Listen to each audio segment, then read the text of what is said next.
Go ahead and show you flying with the keyboard. Hopefully we don't crash. I'm not very familiar with it, so before we get started and take off, I'm going to put it in I'll put it in auto hover. So in order to take off, we want to press Q. Q is altitude, Z is descend.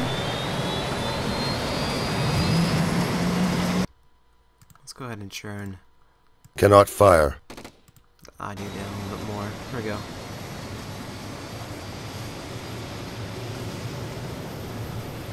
So let's go ahead and take off. It's completely spun up. There we go. We have liftoff. Oh yeah. Okay. The same thing with the keyboard and mouse as opposed to the Xbox controller. You have a lot more buttons you gotta press around the same time. So let's go ahead and take it off. Auto hover. Moving your mouse backwards towards you. It's gonna make the nose go down. Pushing it away, it goes up. Bank to roll it. You can churn, kind of using the mouse, depending on where you want to go. It's a little bit. Whoa. You can also use the. You can also tip the nose down as well with the forward, the A and W. The W and S keys. In order to churn like I was earlier, you can roll it back and forth like this, and the same thing kind of with this, and you can try churning it by pressing the X and the C. It depends on what your speed is. The faster you're moving,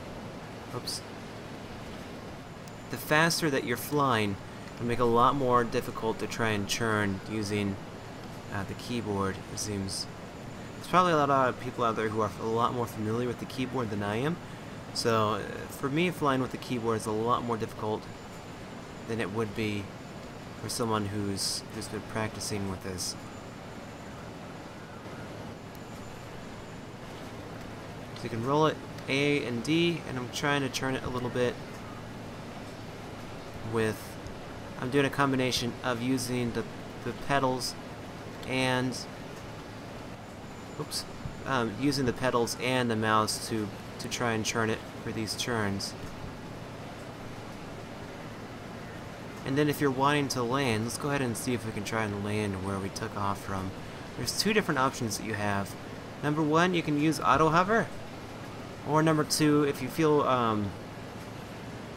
that you can, try landing it without auto hover. Let's just go ahead and level it out as much as we can, so we're not going forward too much.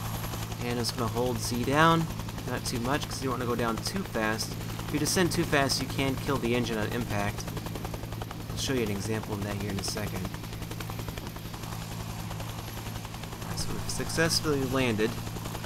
And I'm going to show you, if you go too fast, if you go down too fast, you can destroy the engine and may kill yourself in the process.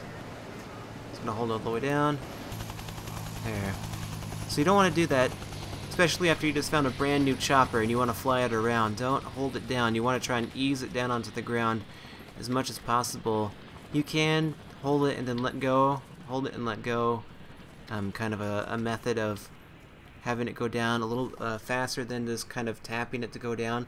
But it's whatever you feel the most comfortable with.